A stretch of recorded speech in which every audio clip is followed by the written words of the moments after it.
All right, so we've got some different things going on here. It says what falls into what category.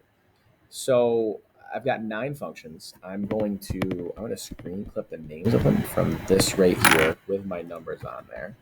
And then I'm going to use that. So Window Shift, that's if you don't remember how to screen clip. And I'm going to bring that down here and I'm going to paste it right over on the side here. Whoops.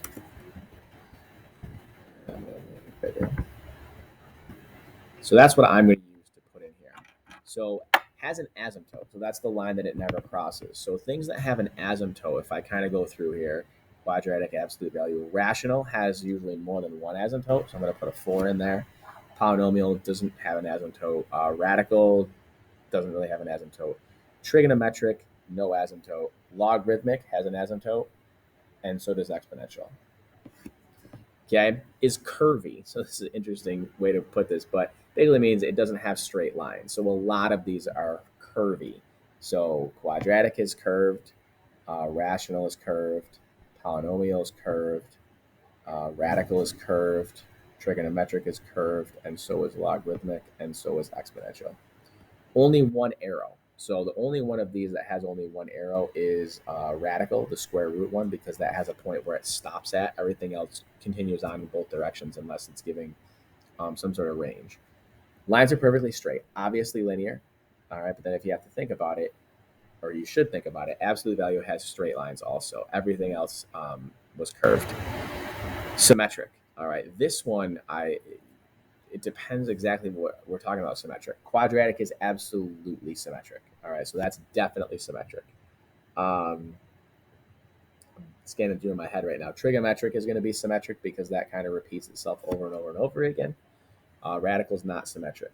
Polynomial, it's going to have some sort of symmetric. So I'm going to put a 5 down here with a star next to it. Some of them are symmetric, some of them are not. Absolute value is definitely symmetric. And rational has symmetry to it. I'm going to put that down here too because I'm not exactly sure. Not exactly sure. They're not always going to be symmetric. Okay, and then linear is symmetric sometimes also. So I'm going to put these down here in the sometimes category. They're not always symmetric. 2, 7, and 3 are always symmetric. 1, 4, and 5 are kind of symmetric. Looks like a wave. That one's has to be trigonometric. All right, because it happens over and over and over again. It's going to look something like that no matter what you have. We'll never have more than one x-intercept. So when I first saw this, I had to really think about it. So it basically means that it can't turn around. So anything that doesn't turn around can never have more than one x-intercept.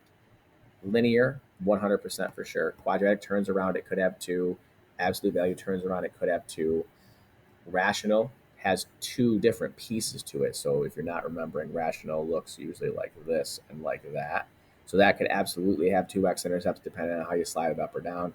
Polynomial, same thing. Radical only goes in one direction. Once it goes up, it doesn't come back down. So radical cannot, it doesn't turn around. So it's not going to have it.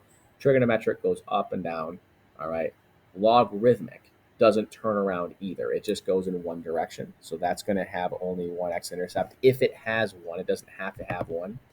And the same thing with exponential. It doesn't turn around. It just goes off in one direction and continues in that direction. So it's not going to have more than one x-intercept either. It doesn't even have to have any, but it can't ever have more than one.